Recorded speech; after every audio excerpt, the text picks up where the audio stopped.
Alors, je suis où? À ton avis? Un petit indice? Regarde en haut là, il n'y a pas de montant. Ouais, je suis dans la Y propulsion. Qu'est-ce que je vais raconter là-dessus? La Y propulsion. Super. Sauf que c'est pas la mienne. Je ne l'ai pas encore. Donc j'ai réussi à faire un petit essai chez Tesla Léquin. Super sympa comme d'habitude. Alors, mes premières impressions, rapidement. L'accélération. Bon, c'est vrai qu'au début, quand on appuie sur la pédale, la réactivité n'est pas aussi forte que sur la Model 3 propulsion SR+, que j'avais de août 2021. Le frein, plus moelleux aussi, je veux dire, il y a une longueur d'utilisation de la pédale de frein comme de l'accélération qui sont un peu différentes. C'est un peu plus moelleux, c'est un peu plus progressif, c'est un peu plus long. Il y a une réactivité peut-être moins forte. Tu es bien sûr Tesla Sympa. Cette fois-ci, tout au long de la vidéo, il y aura des trucs et des astuces. Et ça, jusqu'à la fin. Le volant, même je viens de le régler en confort, je le trouve un peu plus dur, entre guillemets, au niveau de l'utilisation. Le son, un son de fou, quoi, un son de dingue, extraordinaire. Les suspensions, eh ben écoute, je trouve qu'elles sont quand même un peu plus moelleuses. Donc j'ai roulé quelques kilomètres, j'ai pris des dodanes, j'ai fait des virages, j'ai fait pas mal de choses, et je trouve que la suspension est plus moelleuse. Bon, et je trouve que c'est vraiment pas mal, quoi. Et l'accélération, encore une fois, c'est largement suffisant. Un temps de réactivité, je disais, un petit peu plus long au début de l'accélération. Ceci dit, après, à partir de 50-60 km/h, au niveau de la reprise, il y a de la patate, hein, il y a de la patate. Donc pour moi qui avait une SR+ avant, je trouve que c'est franchement largement suffisant. Vraiment, je suis très satisfait, et je crois que la Model 3 qui est toujours en commande et que je dois recevoir d'ici quelques temps, normalement, bah, bien sûr, après ma Model Y, je crois que je vais annuler la commande, quoi. Franchement, trop bien. Le fait d'être surélevé aussi, c'est vachement sécurisant. Au niveau du bruit aussi, c'est beaucoup plus feutré. Je trouve qu'il y a beaucoup moins de bruit que dans la Model 3. Mais vraiment, d'une manière générale, je trouve que c'est beaucoup plus moelleux. Alors, le bruit, les sièges, l'assise est plus moelleuse aussi. L'accélération, ben, on va dire que c'est plus moelleux. Le frein, encore une fois, il y a une progressivité beaucoup plus longue. Il faut appuyer beaucoup plus sur la pédale de frein. Oui, le son, je l'ai dit, c'est un son de fou. Donc franchement bien. La conso, alors je vais te dire ça, bah, je garde mon écran là comme ça, mais je vais te montrer la conso, compteur. Tu vois, je viens de rouler, j'ai fait 10 km. Je te montre un peu. Voilà, j'ai fait 10 km, 19 minutes, 170 Wh au kilomètre.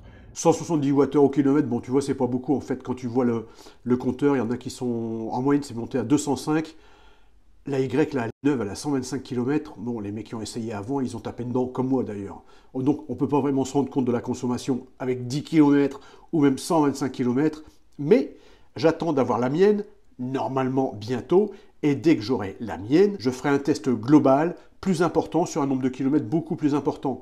D'ailleurs, on commence à se rendre compte un petit peu partout de la consommation de la Y qui n'est pas si mauvaise que ça globalement. Hein. Que dire d'autre ?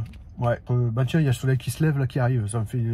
bref, non franchement, pas déçu, et même à un moment j'hésitais, je vais attendre, je vais l'annuler, enfin, ou je vais la décaler de 3 mois, ouais, d'accord, mais c'est comme les iPhones, hein, on peut toujours attendre pour avoir mieux, on aura toujours mieux de toute façon avec Tesla, mais bon, à un moment, il faut la prendre, quoi, donc franchement, non, mais rien à dire, quoi, mais je suis emballé, vraiment, j'avais des doutes, mais là, vraiment bien. Je vais faire quelques petites vidéos aussi, encore quelques photos. Et puis, mais vraiment extra. Vraiment génial. Rien à dire. Enfin, rien à dire. Si, des petites choses à dire, mais franchement, beaucoup de positifs, quoi. Le pare-soleil. Voilà, il part le soleil. Il permet aussi, bien sûr, de se regarder. Hop. Et alors, en plus, tu peux descendre un peu. Voilà. Et hop. Tu peux le bouger un peu sur la droite ou sur la gauche. Et tu peux bien sûr également hop, le retourner. Et ça, c'est vrai que ça m'avait déjà rendu bien des services quand j'ai le soleil sur le côté. Franchement, top, quoi. Vraiment top. Donc, c'est une chose que certains ne connaissent pas forcément. Voilà. Super. Alors, bien sûr, l'autre pare-soleil également. Hein. Tu peux le bouger. Il n'y a pas de souci. Hein. Vraiment très, très bien. Au niveau du réglage également, bah, tu as le réglage de la ceinture de sécurité en hauteur. Dans la portière arrière gauche, quand tu enlèves la petite protection caoutchouc, tu as le bouton de sécurité d'ouverture de portière mécanique dans la partie gauche. Donc ça, c'est pas mal. Dans la portière arrière droite, on enlève le cache. Il y a aussi le bouton de sécurité. Donc, je le remontre, hein, voilà. Bouton de sécurité, donc très bien. Qui n'existait pas auparavant et qui n'existe pas dans les performances et qui viennent de Berlin et les long range également. Quand j'avais fait l'essai, ça n'existait pas. Voilà, ouais, là on voit peut-être toujours pas de grille de protection. Hein. Là, il n'y a rien du tout. Hein. On est obligé de racheter des grilles, il faudra mettre des grilles, c'est pas possible ça. Donc attention aux petits objets qui risquent de tomber dans le temps.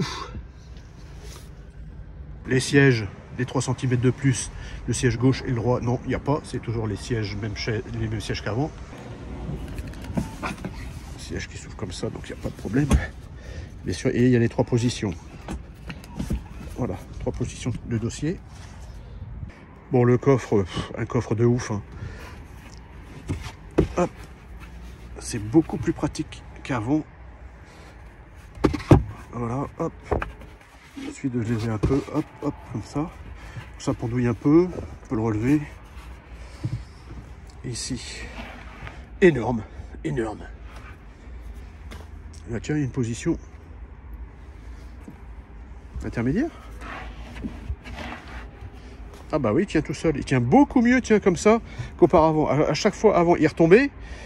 Et là, tant qu'il tient tout seul. Mais vraiment bien, hein. Impeccable. Vraiment, il faut même forcer un peu. Ça, c'est une bonne nouvelle, c'est bien ça. Là, il est plus haut, vraiment bien. Et là, quand on tape, ça ne revient pas. Bah alors. Bon, et ça ne revient pas. Hop, très bien. Oh. Le bruit du petit bouton n'est pas pareil. Important ça, important. Pas le même bouton, pas le même bruit. Les pneus sont des Hankook 255-45 R19. Je trouve que quand on est à l'intérieur, quand j'ai fermé la porte, le toit est plus opaque qu'auparavant. C'est peut-être une idée, hein, mais je trouve qu'il est opaque. Oui, j'ai oublié de dire tout à l'heure, le frein régénératif marche super bien. J'ai l'impression qu'il est plus fort que sur un modèle 3. Bon, bien sûr, pas de bip bip. Hein.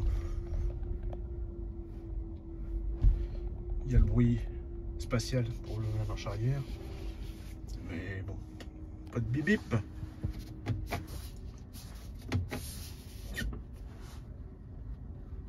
C'est quand même plus sympa que la dernière mise à jour avec l'écran, avec les différentes radios, les logos des radios, des stations de radio, c'est vraiment quand même vachement plus sympa, quoi.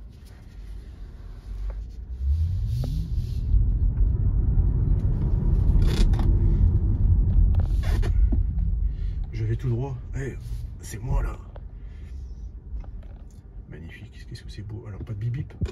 Coucou. Marche arrière. Au revoir.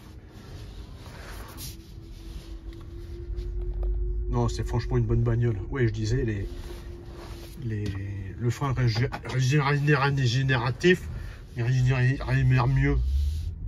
Vraiment bien, très sympa. Non, vraiment...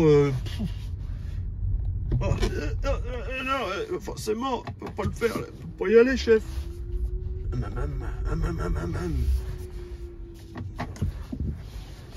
Non, vraiment... Non, top, un beau jouet. Un beau cadeau de Noël. Enfin, un beau cadeau de Noël, ça fait longtemps que je l'attends, le cadeau de Noël. Top. Je vais m'arrêter parce que il n'y a pas de bip bip. Mais c'était pas vu. Ouais, et puis l'accès est quand même vachement plus facile. Hein. Moi, avec ma Model 3, je me cognais tout le temps. Je me cognais tout le temps la tête dans le montant en entrant, dans le coffre, machin, en sortant. Il fallait que je fasse vachement attention. Là, j'ai déjà monté 2 fois, quoi. 2 fois, je me suis pas cogné une seule fois. 100%. T'as entendu ce que je viens de dire? J'ai monté 2 fois dans la voiture. J'ai monté. Non mais, je vieillis quoi, j'ai monté. J'espère qu'après j'ai pas dit j'ai descendu. Alors...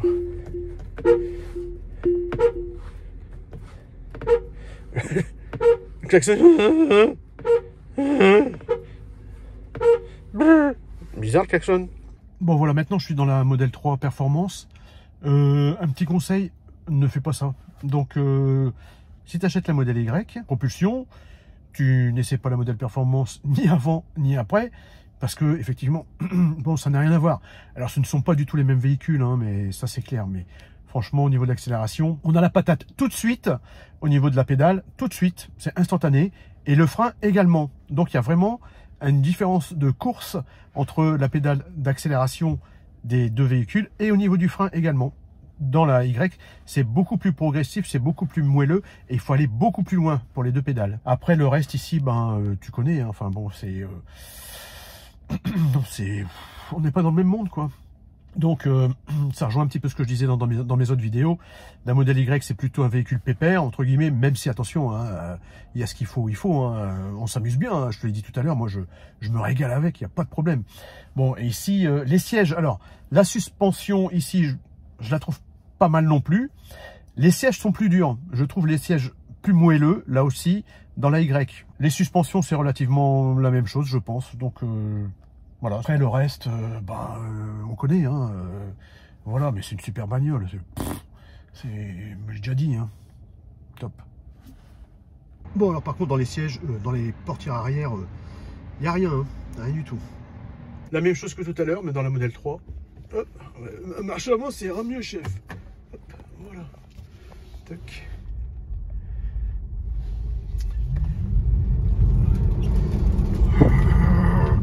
C'est pas pareil, c'est sûr. Ah bah je suis plus bas par rapport à la barre de tout à l'heure. Coucou, c'est moi. Bon ben, on s'en va, hein. Hop.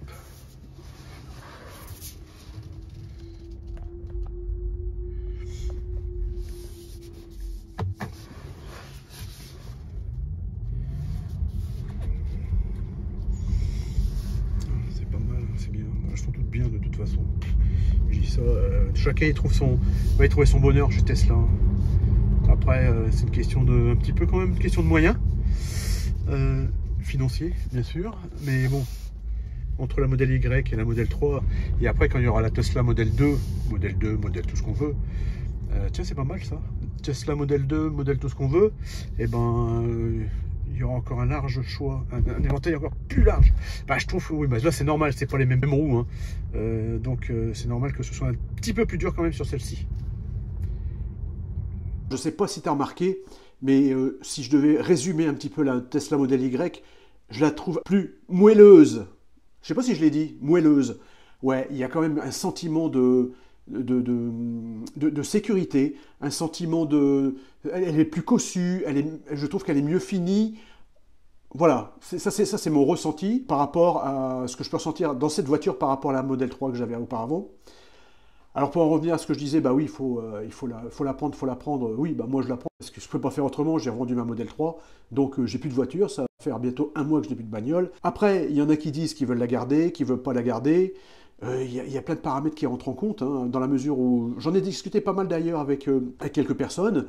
Il y en a beaucoup, alors beaucoup, 1, 2, 3, beaucoup comme on dit, hein, qui décalent leur livraison de 3 mois pour plein de raisons, et je comprends, dans la mesure où ils ont la possibilité de continuer à rouler, ils ont un moyen de transport, un véhicule, donc il n'y a pas de souci, parce qu'il y a quand même pas mal de paramètres qui rentrent en compte. Hein. Est-ce que les Tesla vont baisser? Est-ce qu'ils vont nous refaire le coup des 10 000 € il y a 2 ans, ou un petit peu plus? Les prochaines seront mieux? Qu'est-ce que ça va donner au niveau du bonus? Voilà, donc il y en a qui ne veulent pas se faire avoir comme je disais à l'époque. C'est pas évident, mais bon, maintenant, c'est une très bonne bagnole, je la trouve géniale. Oui, alors en plus, au niveau des Tesla Center, au niveau des livraisons, ça dégueule de partout, les Y. Hein. Là, je regardais il n'y a pas longtemps, ce matin, il y a plus de 168 modèles Y sur le site à vendre. Il va certainement se passer quelque chose. Qu'est-ce qui va se passer? On ne sait pas. Bref, je vais faire une vidéo certainement plus importante sur ce problème, entre guillemets, d'attente de livraison de véhicules, de décalage de livraison. Tu peux regarder cette vidéo-là ou celle-là. De toute façon, elles sont tous les deux bien. Et puis, de toute façon, n'oublie pas de t'abonner et puis de mettre un petit pouce. Bon, ben, je te remercie, je te laisse. Hein. Je commence à avoir mal au cou. Hein. À bientôt. Merci, au revoir. Bye.